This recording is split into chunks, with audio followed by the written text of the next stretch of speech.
राधे राधे, जय श्रीमन नारायण, हरे कृष्णा। कैसे हैं आप लोग? आपके अपने YouTube चैनल प्रेम भक्ति में आप सभी का तहे दिल से स्वागत है। और चलिए आज मैं आपको सुनाऊंगी कि कर्म का फल भोगना ही पड़ता है। जो व्यक्ति जैसा कर्म करता है उस फल को उसे भोगना ही है। तो चलिए धार्मिक कथा पर आधारित इस कथा को शुरू करते हैं। एक राजा था, वह बड़ा धर्मात्मा, न्यायकारी और परमेश्वर का भक्त था। उसने ठाकुर जी का मंदिर बनवाया और उसमें एक ब्राह्मण को पूजा करने के लिए नियुक्त कर दिया। वह ब्राह्मण प्रतिदिन उस मंदिर में पूजा अर्चना किया करता था। वह ब्राह्मण बड़ा सदाचारी, धर्मात्मा और संतोषी था। वह राजा से भी कभी कोई याचना नहीं करता था, कभी कोई मांग नहीं करता था। राजा भी उसके स्वभाव से बहुत प्रसन्न थे। उसे राजा के मंदिर में पूजा करते हुए 20 वर्ष गुजर गए। उसने कभी भी राजा से किसी प्रकार का कोई प्रश्न नहीं किया। राजा के यहाँ एक लड़का पैदा हुआ। राजा ने उसे पढ़ा लिखा कर विद्वान बनाया और बड़ा होने पर उसकी शादी एक सुंदर राजकन्या के साथ करा दी। शादी जिस दिन राजकन्या को अपने राजमहल में लाए, उसी रात्रि में राजकुमारी को नींद न आई। वह इधर से उधर घूमने लगी।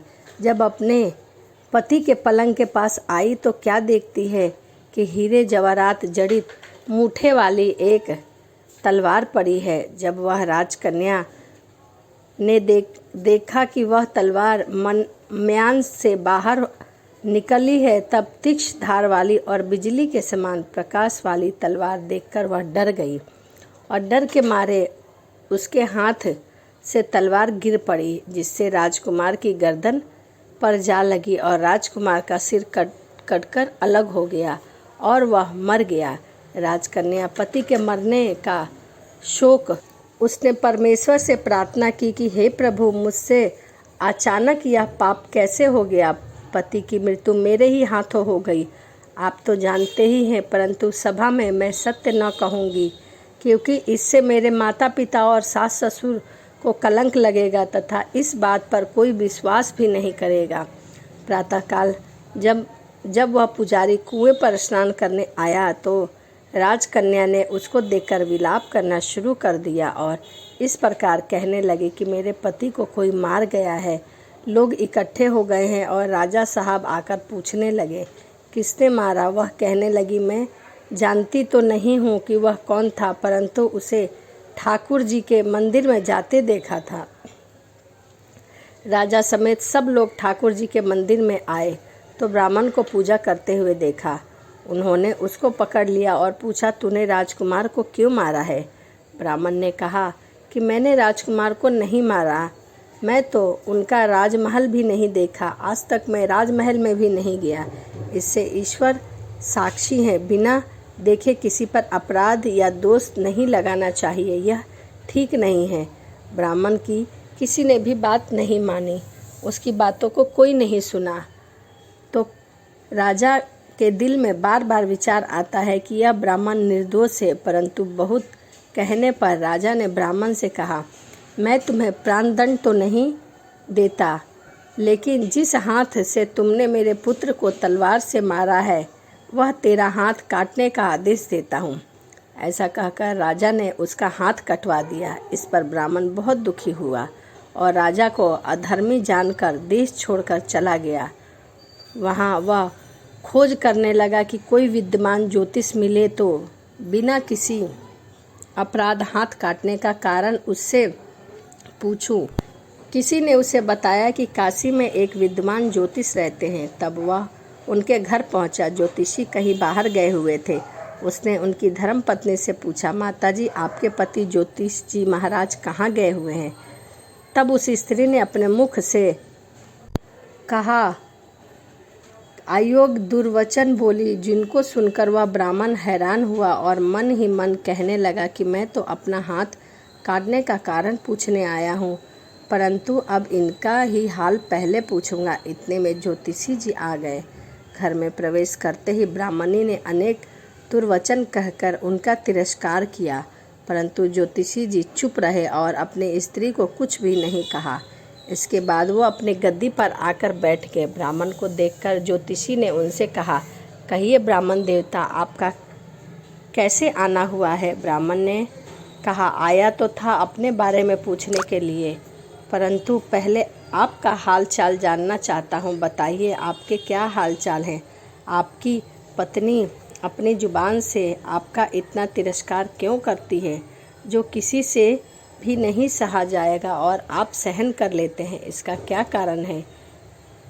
यह मेरी स्त्री नहीं है, मेरा कर्म है। दुनिया में जिसको भी देखते हो, अर्थात भाई, पुत्र, शिष्य, पिता, गुरु संबंधी जो कुछ भी है, सब आपका ही कर्म है। वह स्त्री नहीं, मेरा किया हुआ कर्म ही है, और यह भोगे बिना कटेगा भी नहीं। अश्वमेव भक्त अव्यकृत कर्म, शुभाशुभ नाभुक्षिण्यते कर्म, कल्प कोटिश तेरस्पी। अपना किया हुआ जो भी कुछ शुभ अशुभ कर्म है, वह अवश्य ही भोगना पड़ता है। बिना भोगे तो सैकड़ों करोड़ों कल्पों से गुजरने पर भी कर्म नहीं टल सकता। इसीलिए मैं अपने कर्म को खुशी से भोग रहा हूँ और अपनी स्त्री की ताड़ना भी नहीं करता, ताकि आगे इस कर्म का फल फिर भोगना पड़े। महाराज, आपने क्या कर्म किया था, सुनिए। पूर्व जन्म में मैं कौवा था और मेरी स्त्री गधी थी। उसकी पीठ पर फोड़ा था। फोड़े की पीड़ा से यह बहुत दुखी थी और कमज़ोर भी हो गई थी।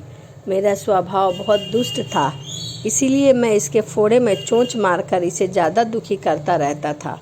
जब दर्द के कारण यह कूदती थी तो इसकी फजीहत देखकर मैं खुश होता था। मेरे डर के कारण यह साहस बाहर नहीं निकलती थी, किंतु मैं इसको दृढ़ता फिरता था। यह जहाँ मिले मैं इसे दुखी करता रहता था। आखिर मेरे द्वार बहुत सताए जाने पर त्रस्त होकर यह गांव से 10-12 मील दूर जंगल में चली गई।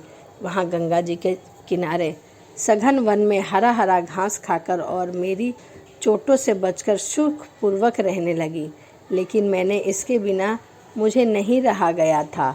इसको ढूंढते ढूंढते मैं उसी वन में जा पहुंचा और इसे देखते ही मैंने इसकी पीठ पर जोर से चोंच मारी तो मेरी चोंच इसकी हड्डी में चुभ गई।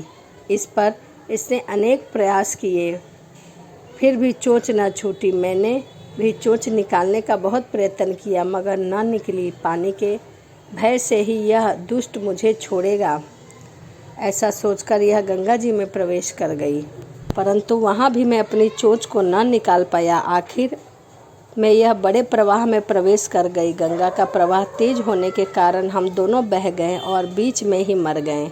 तब गंगा जी के प्रभाव से यह तो ब्राह्मणी बनी और मैं भारी ज्योतिष बना। अब वही मेरी स्त्री हुई जो मेरे मरना पर्यंत अपने मुख से गाली निकालकर मुझे दुख देती है, और मैं भी अपने पूर्व कर्मों का फल समझकर सहन करता रहूँगा। इसका दोष नहीं मानूंगा, क्योंकि यह किए हुए कर्मों का ही फल है। इसीलिए मैं शांत रहता हूँ। अब अपना प्रश्न पूछो। ब्राह्मण ने अपना सब समाचार सुनाया और पूछा, अधर्मी पापी राजा ने मुझ पर नि अपराध किया है और मेरे हाथों को कटवा दिया है। ज्योतिषी राजा ने आपका हाथ नहीं कटवाया, आपके कर्म ने ही आपका हाथ कटवाया है। किस प्रकार? पूर्व जन्म में आप एक तपस्वी थे और राजकन्या गौ थी तथा राजकुमार कसाई था। वह कसाई जब गौ को मारने लगा तब गौ बेचारी जान बचाकर आपके सामने से जंगल में भाग गई। पीछे से कसाई आया और आप से पूछा कि इधर कोई गाय तो नहीं आई है। तब आपने प्रण कर रखा था कि झूठ नहीं बोलूँगा, अतः जिस तरफ गौ गई थी आपने उसी तरफ अपने हाथों से इशारा कर दिया और उस कसाई ने उस गाय को मार डाला। गंगा के किनारे वह उसकी चमड़ी निकाल रहा था। इतने में ही उस जंगल में शेर आया और वह गौ की मांस को खा गया, और कसाई गंगा जी के किनारे ही उसकी हड्डी पड़ी थी।